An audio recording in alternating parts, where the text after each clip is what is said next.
À 2 heures du matin, j'ai entendu sa clé ma femme infidèle a chuchoté, il ne remarquera rien. Puis la voix d'un homme a répondu. Les résultats du test de paternité gisaient, froissés dans les mains calleuses de Rick Dalton, telle une condamnation à mort. 2 garçons, 11 et 8 ans d'histoire avant de dormir, de genoux écorchés et de moments de fierté paternelle. Pas son sang. Même pas de loin. Le papier tremblait tandis que Rick relisait les chiffres à la faible lueur de sa camionnette de réparation. Enfant A, 0% de probabilité de paternité. Enfant B, 0% de probabilité de paternité. Le langage clinique était comme des pics à glace s'enfonçant dans sa poitrine. Il se doutait de quelque chose depuis des mois. Les appels téléphoniques tardifs de Kara, son intérêt soudain pour les vêtements coûteux, la façon dont elle tressaillait quand il essayait de la toucher. Mais ça. C'était une dévastation nucléaire enveloppée dans du papier à en-tête de laboratoire. Rick plia les papiers et les fourra dans sa boîte à outils, à côté des clés industrielles qui lui avaient permis de bâtir sa modeste entreprise de réparation de systèmes de réfrigération en partant de rien. 15 ans de mariage. 13 ans à croire qu'il était père. Tout cela construit sur des mensonges assez épais pour vous étouffer. Son téléphone vibra. Un SMS de Dean Marrero, son soi-disant associé et ami. « Salut mon pote, ce frigo à vin fait encore des siennes. Ça te dérangerait de passer ce soir ? Kara a mentionné que tu étais libre. » Rick fixa le message. La maison de Dean, où Kara passait ses mardis soirs pour son club de lecture, où elle prétendait discuter de littérature avec les épouses du quartier. Ce même Dean qui aidait Rick à développer son entreprise, lui fournissant des pièces en gros à des prix d'amis. Rick répondit « J'arrive ». Le trajet jusqu'à la luxueuse villa de Dean prit 12 minutes à travers des rues de banlieue bordées de pelouses parfaites et de mensonges parfaits. Rick s'engagea dans l'allée circulaire, sa camionnette de service cabossée faisant l'effet d'une tumeur à côté de la BMW et de la Mercedes immaculée de Dean. Dean ouvrit la porte en peignoir de soie, les cheveux encore humides d'une douche. « Rick, merci de venir si tard, mec. Le frigo à vin a complètement arrêté de refroidir. Tu sais ce que c'est. J'ai quelques bouteilles de prix là-dedans. Pas de problème. » Rick souleva sa boîte à outils. « Montre-moi le chemin », la maison embaumait le parfum de luxe et une fraîcheur intime. Rick suivit Dean à travers des couloirs en marbre ornés d'art abstrait qui coûtaient probablement plus que ce que Rick gagnait en un an. Ils descendirent dans un sous-sol aménagé qui ressemblait à un club de gentlemen, meubles en cuir, carafes en cristal, et le fameux frigo à vin qui bourdonnait rageusement dans un coin. « Il a commencé à faire des bruits bizarres hier », expliqua Dean en s'installant dans un fauteuil en cuir avec un verre de scotch. « Puis il s'est complètement arrêté ce matin. » Rick s'agenouilla à côté de l'appareil, passant ses mains sur des composants familiers. Courroie de compresseur détendue, une réparation simple de 15 minutes. Il ouvrit sa boîte à outils et se mit au travail, la mémoire musculaire prenant le dessus tandis que son esprit ressassait de sombres calculs. « Comment va Kara » demanda Dean d'un ton désinvolte. Elle avait l'air stressée la dernière fois qu'elle est venue. La clé de Rick glissa, lui écorchant presque les phalanges. « C'était quand ça ? » Mardi soir, au club de lecture. « Tu sais, entre toi et moi, je pense que ces dames passent plus de temps à boire du vin qu'à lire des livres, » ricana Dean. « Non pas que je me plaigne. Kara est de très bonne compagnie. » La courroie du compresseur se remit en place avec un clic satisfaisant. Rick se releva, époussetant ses genoux. « Ça te dérange si j'utilise tes toilettes ? Longue journée. » Bien sûr. Chambre principale à l'étage. C'est la seule avec une bonne pression d'eau. Rick monta lentement les escaliers, chaque marche lui donnant l'impression de marcher vers sa propre exécution. La chambre principale était un monument à l'excès, un lit king-size californien avec des draps de soie noire, un dressing plus grand que tout le garage de Rick, et une salle de bain digne d'un hôtel de luxe. Il s'aspergea le visage d'eau froide, fixant son reflet dans le miroir au cadre doré. 41 ans, des cheveux bruns parsemés de gris, des mains tachées en permanence par la graisse et le travail honnête. À quoi s'était-il attendu ? Qu'une femme comme Kara resterait satisfaite d'un homme comme lui pour toujours ? Rick tendit la main vers une serviette et se figea. Là, nichée derrière une pile de produits de bain coûteux, se trouvait une photo Polaroid. Son cœur s'arrêta net. Kara, sa femme, nue, à l'exception d'une lingerie noire qu'il n'avait jamais vue auparavant, posait de manière provocante sur le meuble lavabo en marbre où Rick se tenait maintenant, son alliance scintillait à son doigt alors qu'elle se touchait, Les yeux fixés sur l'objectif avec une expression de pure luxure que Rick n'avait pas vue depuis des années. La photo tremblait dans les mains de Rick. Au bas, écrit de la main de Kara, pour mon vrai homme. Rick empocha la photo et redescendit sur des jambes qui lui semblaient être des piliers de béton. Dean se resservait un scotch, complètement détendu. C'est réparé, dit Rick, sa voix semblant étrange et lointaine. La courroie du compresseur s'était détachée. Ça devrait fonctionner correctement maintenant. Tu me sauves la vie, mon pote. Dean sortit son portefeuille. Je te dois combien? Rien. Les amis s'entraident, n'est-ce pas? Dean sourit et lui tendit la main. Rick la serra, remarquant à quel point la paume de Dean était douce comparée à ses propres phalanges balafrées. Des mains de riche. Des mains qui n'avaient jamais rien construit, jamais rien réparé, jamais rien gagné par la sueur et le sacrifice. Kara a de la chance d'avoir un gars comme toi, dit Dean. Fiable, digne de confiance, le sel de la terre, tu vois. Ouais, répondit Rick. Je sais exactement ce que je suis. Le trajet du retour lui parut comme flotter à travers un cauchemar. La maison de Rick semblait plus petite que d'habitude, la modeste demeure coloniale de 2 étages éclipsée par le souvenir de la villa de Dean. La voiture de Kara n'était pas dans l'allée. Toujours au club de lecture, probablement. Ou dans le lit de Dean. Rick resta assis dans sa camionnette pendant 20 minutes, fixant la maison où il avait cru construire une famille. Le Polaroid lui brûlait la poitrine, niché dans la poche de sa chemise de travail, près de son cœur. Son téléphone sonna. Kara. Salut chérie, le club de lecture se termine tard ce soir. Ne m'attends pas. D'accord. Je t'aime. Je t'aime aussi, dit Rick automatiquement, les mots ayant le goût du verre brisé. Les garçons dormaient quand Rick entra finalement. Il se tint sur le seuil de leur chambre commune, regardant Tommy et Jake dormir paisiblement sous des couvertures de super-héros.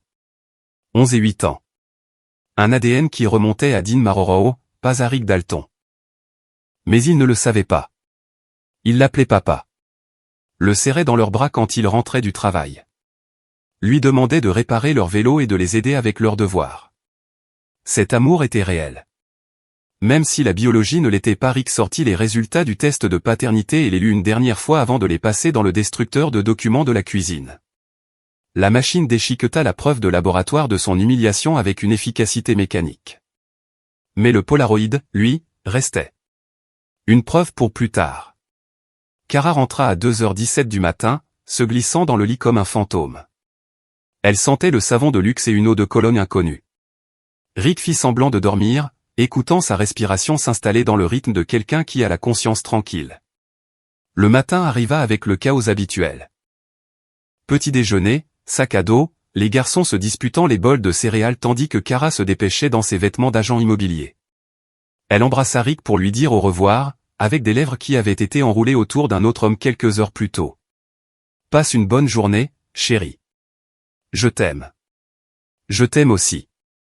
Après le départ de tout le monde, Rick s'assit à la table de sa cuisine et commença à planifier. La vengeance n'était pas un plat qui se mange froid. C'était une machine qui devait être construite avec soin, précision et patience. Un faux pas et tout lui exploserait au visage. D'abord, il lui fallait plus de preuves. Le Polaroid était dévastateur, mais pas exhaustif. Rick passa la matinée à installer une application d'enregistrement à commande vocale sur l'ordinateur portable de Kara, cachée profondément dans les fichiers système où elle ne la trouverait jamais. Ensuite, il clona son téléphone, redirigeant des copies de tous ses SMS et appels vers un téléphone prépayé qu'il acheta en espèces. Dans l'après-midi, Rick avait une image complète de la trahison de sa femme, des messages textes s'étalant sur 8 mois, des photos explicites, des enregistrements vocaux de séances d'intimité téléphonique pendant que Rick travaillait tard dans son garage, et même des relevés financiers montrant que Kara avait transféré de l'argent de leur compte joint vers l'entreprise de Dean. Mais la pire découverte se trouvait enfouie dans un dossier intitulé « Projet futur », des documents juridiques, des papiers de divorce déjà rédigés, des accords de garde donnant à Kara la garde principale des garçons, tandis que Rick paierait une pension alimentaire maximale pour des enfants qui n'étaient pas les siens. Elle avait tout prévu.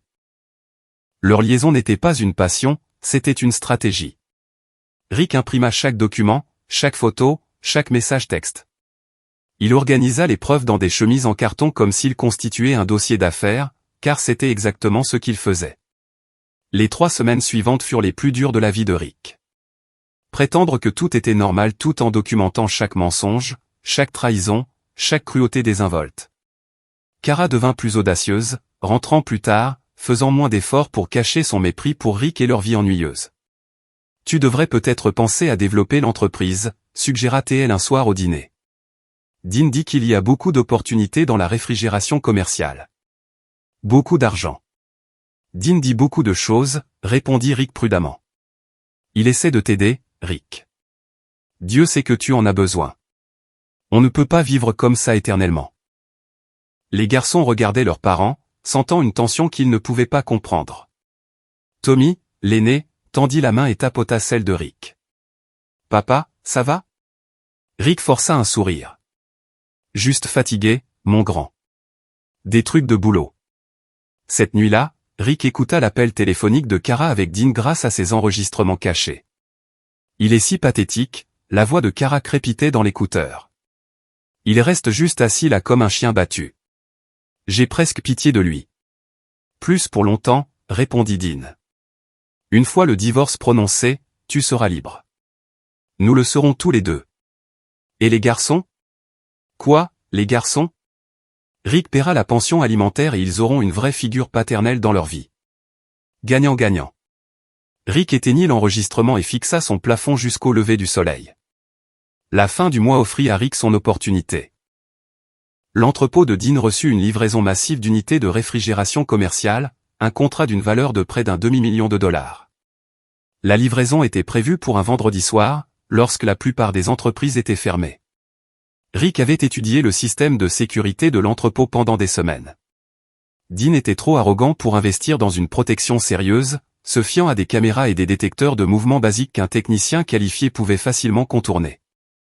Vendredi soir, Rick se gara à 6 pâtés de maison et se rendit à l'entrepôt à pied, portant un sac de sport rempli d'outils. Il découpa la clôture derrière le quai de chargement et désactiva le système d'alarme en utilisant des techniques apprises en 15 ans d'appels d'urgence. À l'intérieur, l'entrepôt était un labyrinthe d'appareils et de pièces empilées. Rick se déplaça dans l'obscurité comme un fantôme, plaçant de petits dispositifs dans tout le bâtiment. Pas d'explosifs, rien qui ne blesserait personne. Quelque chose de beaucoup plus élégant. Du gaz réfrigérant, spécifiquement un liquide de refroidissement à base d'ammoniac qui s'échapperait lentement de conduits perforés tout au long du week-end. Le lundi matin, tout l'entrepôt ressemblerait à une zone de catastrophe chimique. Les services de santé le fermeraient immédiatement et le contrat d'un demi-million de dollars de Dean s'évaporerait en même temps que la réputation de son entreprise. Rick plaça également plusieurs petits sachets de marijuana à des endroits stratégiques. Rien de majeur, juste assez pour déclencher des accusations de possession lorsque la police fouillerait inévitablement le bâtiment contaminé. Mais le coup de maître fut l'ordinateur du bureau de Dean. Rick installa un virus qui corromprait lentement le disque dur tout en téléchargeant simultanément les dossiers financiers de Dean vers une ligne de dénonciation anonyme pour les enquêtes sur la fraude fiscale. À 3 heures du matin, Rick était de retour chez lui, dans son lit, écoutant le doux ronflement de Kara. Elle n'avait aucune idée que son monde était sur le point de s'effondrer. Le samedi matin vit tomber le premier domino. Le téléphone de Rick sonna à 8 heures. « Rick, Dieu merci, c'est Dean. J'ai besoin de ton aide, mec. Quelque chose ne va pas à l'entrepôt. Ça sent la fuite chimique. Tu connais quelque chose au système de réfrigération ?» Rick se frotta les yeux, feignant la somnolence. « Fuite chimique ? Ça a l'air dangereux. Dean, tu devrais appeler les pompiers. Je ne peux pas me permettre de fermer cet endroit. J'ai une livraison énorme lundi matin. Peux-tu juste jeter un œil, s'il te plaît ? Désolé, mon pote. Ça dépasse mes compétences. Il te faut des spécialistes en matières dangereuses pour les fuites chimiques. Rick raccrocha et sourit à sa tasse de café. Lundi, les nouvelles locales diffusaient des reportages sur la mystérieuse contamination chez Maroro Appliance Distribution. Les contrats de Dean furent annulés. Sa compagnie d'assurance lança une enquête. Le fisc reçut une dénonciation anonyme sur des revenus non déclarés. Mais Rick ne faisait que commencer. Mardi amena la phase 2. La voiture de Kara, une BMW en leasing qu'elle pouvait à peine se permettre, subit une panne mécanique mystérieuse sur le parking de son agence immobilière. l'unité de réfrigération dans le coffre, installée pour garder le champagne au frais pour les célébrations avec les clients, explosa pendant une réunion du personnel. Personne ne fut blessé, mais le chaos qui en résulta détruisit la présentation de Cara à un client majeur. Pire encore, l'enquête révéla que l'unité avait été délibérément sabotée. Les enquêteurs en fraude à l'assurance commencèrent à poser des questions embarrassantes sur les récentes activités financières de Cara. Rick regarda les reportages depuis son garage, entouré des outils de son métier. Chaque clé, chaque jauge, chaque composant était devenu une arme dans sa guerre contre la trahison. Mercredi, Dean appela de nouveau. « Rick, je dois te demander quelque chose, et je veux que tu sois franc avec moi. Es-tu allé à mon entrepôt récemment? » « Ton entrepôt? Pourquoi j'irais là-bas? Quelqu'un a saboté mon inventaire. Un travail de professionnel. Le genre de choses qui demandent de sérieuses connaissances techniques. » Rick marqua une pause, laissant le silence s'étirer. « Tu penses que j'ai saboté ton entreprise? » Je ne sais plus quoi penser. Tout s'écroule. Les gars du fisc me harcèlent. L'assurance ne paiera pas pour la contamination. Et maintenant, Cara a aussi des problèmes de voiture. C'est comme si quelqu'un nous en voulait à tous les deux. Peut-être que tu devrais examiner tes choix récents, dit Rick doucement. Parfois, les conséquences mettent du temps à nous rattraper. La ligne se coupa. Jeudi soir, Rick reçut une visite inattendue. La sœur de Cara, Michelle, frappa à sa porte, l'air mal à l'aise et en colère. « Nous devons parler », dit Michelle en dépassant Rick pour entrer dans la maison. Ils s'assirent dans le salon où Rick avait autrefois cru faire partie d'une famille heureuse. Michelle serrait une enveloppe en carton comme une arme.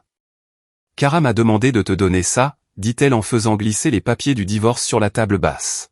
« Elle reste à l'hôtel jusqu'à ce que tu déménages. » Rick jeta un œil aux papiers sans les toucher. « Juste comme ça ? Rick, nous savons tous que ce mariage est terminé depuis des années. Cara mérite d'être heureuse. Les garçons méritent la stabilité. » « La stabilité ? » Rick se mit à rire, un son de machinerie qui se brise. « C'est intéressant venant de Cara. » Le visage de Michel s'empourpra. « Écoute, je sais que tu es blessé, mais faire traîner les choses n'aidera personne.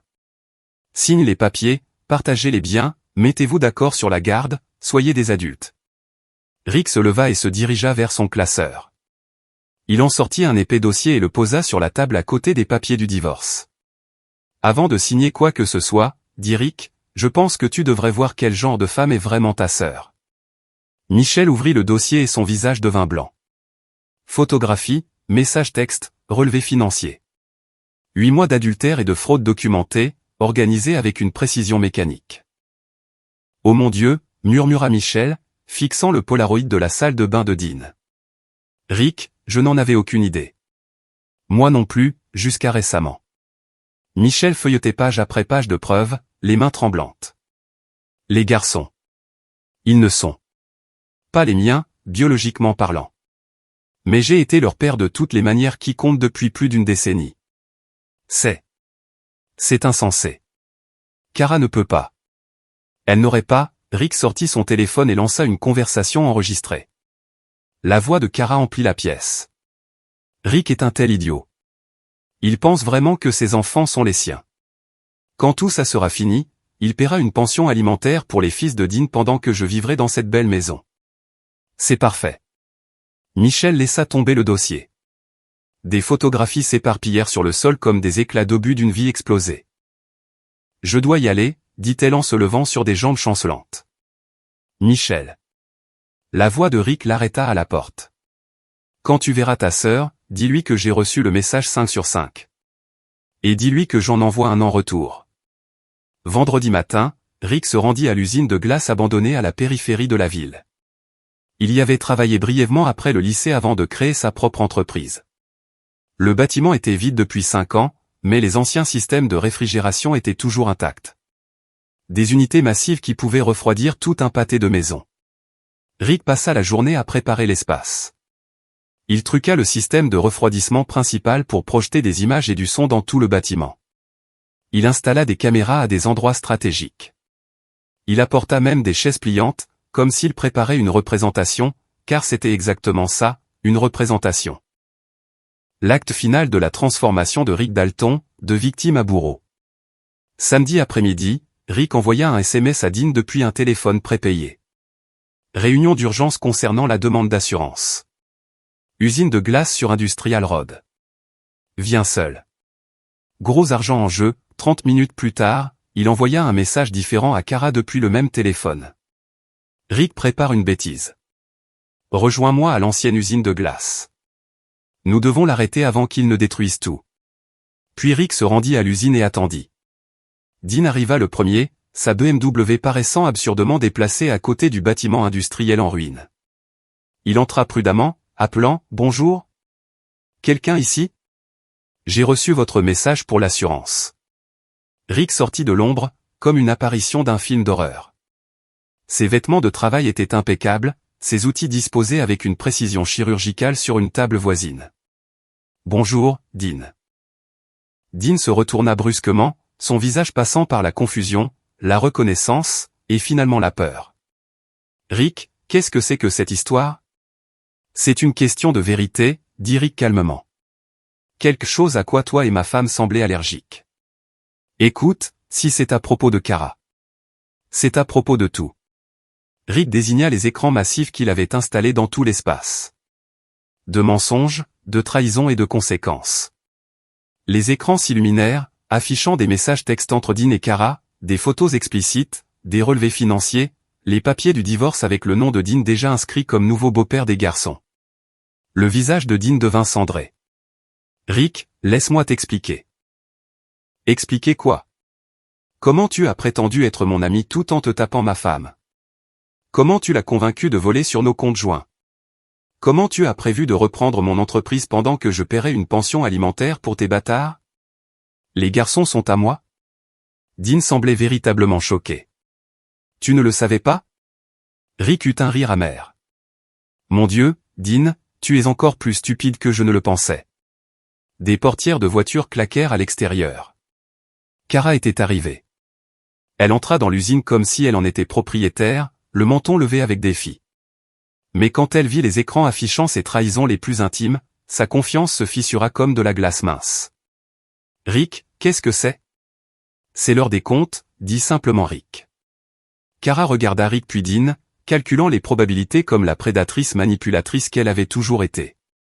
Ok, très bien. Tu as découvert. Et alors? Notre mariage était mort de toute façon. J'ai fait ce que je devais faire. Ce que tu devais faire? La voix de Rick s'éleva pour la première fois. Tu devais mentir sur la paternité. Tu devais voler de l'argent pour planifier une dévastation financière complète tout en faisant semblant de m'aimer. Je ne t'ai jamais aimé. Cria Kara, son masque tombant enfin complètement. Tu es ennuyeux, petit et pathétique. Dean m'offre une vraie vie, pas ce cauchemar de classe ouvrière. Dean s'avança, retrouvant soudainement du courage. Rick, je suis désolé que ça se soit passé comme ça, mais Kara a raison. Elle mérite mieux que ce que tu peux lui offrir. Mieux? Rick attrapa une lourde clé de sa table à outils. Tu veux dire comme un homme qui est sur le point de tout perdre à cause de la fraude fiscale? Comme un homme dont l'entreprise vient d'être fermée pour contamination chimique? Comme un homme qui a élevé sans le savoir les enfants d'un autre homme pendant que cet homme se tapait sa femme. Le visage de Dean devint rouge. Espèce de fils de pute. Tu as saboté mon entrepôt. J'ai réglé un problème, dit froidement Rick. Comme je règle tout le reste. Dean se jeta en avant, balançant sauvagement un poing vers la tête de Rick. Mais Rick avait travaillé de ses mains toute sa vie. Et Dean avait travaillé avec des portefeuilles d'actions. Le combat dura environ 15 secondes. Rick esquiva le coup maladroit de Dean et lui enfonça le poing dans le plexus solaire, le pliant en deux. Puis il attrapa Dean par le col et le projeta contre le mur en béton, assez fort pour faire claquer ses dents. « Tu veux te battre avec moi » siffla Rick à l'oreille de Dean. « Tu veux prendre ma femme, mes enfants, mon argent, mon entreprise. Et maintenant tu veux te battre avec moi aussi ?» Rick fit pivoter Dean et le frappa au visage avec la clé. Pas assez fort pour causer des dommages permanents, mais assez pour lui casser le nez et faire couler le sang sur sa chemise coûteuse. Dean s'effondra à genoux, se tenant le visage et gémissant. Toute sa confiance lisse s'était évaporée, laissant derrière elle un homme brisé et en sang, implorant la pitié. S'il te plaît, haleta Dean. S'il te plaît, ne me tue pas, te tuer? Rick semblait sincèrement perplexe. Dean, je ne veux pas faire ça. Je veux que tu vives une très longue vie. Je veux que tu passes chaque jour de cette vie à te souvenir de ce que ça fait de perdre tout ce qui te tient à cœur. Rick se tourna vers Kara, qui était plaquée contre le mur, terrifiée. À ton tour. Rick. S'il te plaît, pense au garçon. Pense à notre famille. Notre famille? Rick activa un autre écran montrant les documents juridiques que Kara avait préparés. D'après ces papiers, nous n'avons pas de famille. D'après ces papiers, tu prévoyais de prendre mes fils et mon argent et de disparaître dans la villa de Dean. Ce ne sont pas tes fils, cria Kara. Ils ne l'ont jamais été. Tu n'étais que l'idiot qui payait pour tout pendant que je me construisais une vraie vie. Les mots restèrent en suspens dans l'air comme un gaz toxique. Rick hocha lentement la tête, comme si Kara venait de confirmer une équation mathématique. La voilà, dit-il doucement. La vérité. Enfin. Rick se dirigea vers Dean, qui saignait toujours sur le sol en béton. Il attrapa le téléphone de Dean et trouva les coordonnées de Kara. Tu sais ce qui est intéressant avec la technologie moderne, dit Rick d'un ton conversationnel. Tout est enregistré. Chaque SMS, chaque appel, chaque trahison. Il diffusa un enregistrement de la voix de Kara depuis le haut-parleur du téléphone. Rick est un tel loser pathétique. Quand tout ça sera fini, j'aurai sa maison, son argent et ses enfants, et il vivra dans un studio en me payant une pension alimentaire pour le reste de sa misérable vie.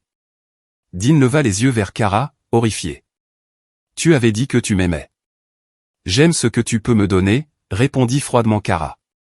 Tout comme j'ai utilisé Rick pour ce qu'il pouvait me donner. Ça s'appelle être intelligente. Rick sortit un dernier dossier, le plus épais de tous. En parlant d'être intelligent, laissez-moi vous montrer à quel point je l'ai été. Le dossier contenait des documents juridiques que Rick avait préparés avec un avocat spécialisé dans les cas de fraude à la paternité, des relevés financiers prouvant le vol de Kara, des preuves de l'évasion fiscale de Dean, et même la documentation de leur plan pour réclamer frauduleusement une pension alimentaire. Voyez-vous, le truc avec la vengeance, expliqua Rick, ce n'est pas une question de violence. C'est une question de conséquences. Des conséquences naturelles, légales, dévastatrices. Il tendit des copies des documents à Kara et à Dean. Kara, tu vas être accusé de fraude à la paternité, de vol et de complot. Dean, tu risques des poursuites pour évasion fiscale, fraude commerciale et complot en vue de commettre un vol d'identité. Les mains de Kara tremblaient en lisant les papiers. Tu ne peux pas faire ça. Je suis la mère de ces enfants. Ces enfants méritent mieux qu'une menteuse pour mère, dit Rick doucement. Et légalement parlant, puisque tu as commis une fraude à la paternité, tu vas me rembourser chaque centime de pension que j'ai versé pour des enfants que tu savais ne pas être les miens. Dean se releva péniblement, se tenant toujours le nez cassé. Rick, trouvons un accord. Je peux te donner de l'argent, tout ce que tu veux. Ce que je veux, dit Rick, c'est que vous compreniez tous les deux ce que ça fait de perdre tout ce que vous pensiez vous appartenir. Il appuya sur un bouton d'une télécommande. Les écrans de l'usine commencèrent à diffuser en direct sur des comptes de réseaux sociaux que Rick avait créés. Chaque mot horrible que Kara et Dean avaient prononcé, chaque confession cruelle, chaque instant de leur faillite morale complète était diffusé à leurs amis, leurs familles et leurs contacts professionnels. Kara regarda, horrifiée, ses collègues de l'immobilier commençaient à commenter le direct. Son téléphone se mit à vibrer d'appels et de SMS alors que sa réputation soigneusement construite s'effondrait en temps réel. « Tu nous détruis », murmura-t-elle. « Vous vous êtes détruit vous-même », répondit Rick. « Je m'assure juste que tout le monde le sache. » Rick se dirigea vers la sortie, laissant Kara et Dean faire face aux conséquences de leur choix. Sur le seuil, il se retourna. « Oh, et Dean, ta compagnie d'assurance a appelé. Il ne couvre pas les dommages à l'entrepôt. Il s'avère que ta police n'inclut pas de couverture pour les activités criminelles. Tu déclareras faillite avant Noël. » Rick, attends. Kara s'avança. Non. La voix de Rick la glaça sur place. Ne prononce pas mon nom. Ne me contacte pas. Ne viens pas à la maison. Ton avocat peut communiquer avec le mien. C'est tout. Et les garçons? Rick marqua une pause. Sa fureur soigneusement contrôlée se fissura, laissant apparaître la douleur en dessous. Les garçons iront bien. Ils auront un père qui les aime vraiment, pas un donneur de sperme qui les voit comme des tickets repas. Et ils auront une mère qui... Rick regarda Kara avec quelque chose qui approchait de la pitié. En fait, ils auront besoin de thérapie pour gérer le fait de t'avoir comme mère. Rick les laissa dans l'usine abandonnée avec leurs rêves brisés et leur conscience sanglante. La diffusion en direct continuait de propager leur humiliation au monde entier.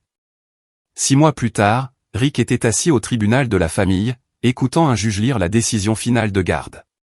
Kara avait été reconnue coupable de fraude à la paternité et condamnée à payer à Rick des restitutions pour 13 ans de pension alimentaire falsifiée. Elle avait perdu sa licence d'agent immobilier, sa maison et sa réputation. La faillite de Dean avait été finalisée le mois précédent. Le fisc avait saisi ses biens et il faisait face à des accusations fédérales d'évasion fiscale.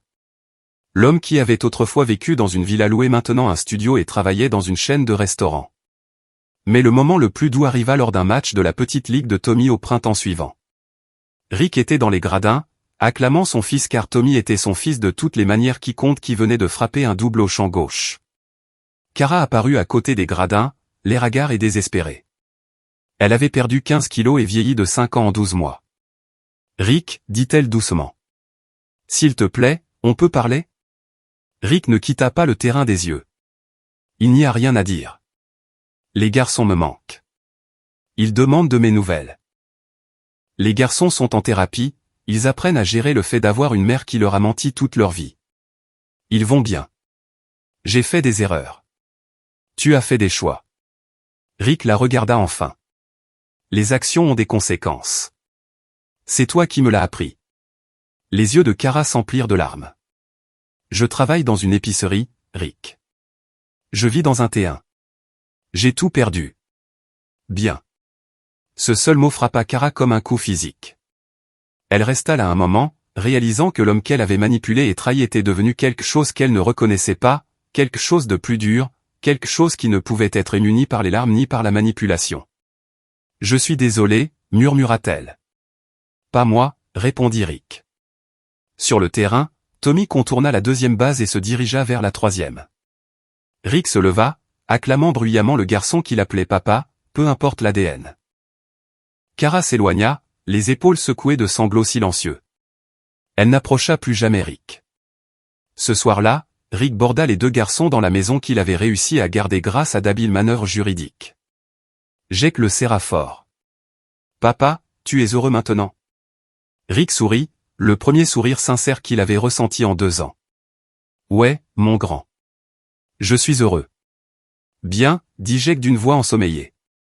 Tu mérites d'être heureux. Rick éteignit les lumières et descendit dans son atelier. Au mur était accrochée une photo de lui avec les garçons à la foire des sciences de l'école le mois dernier.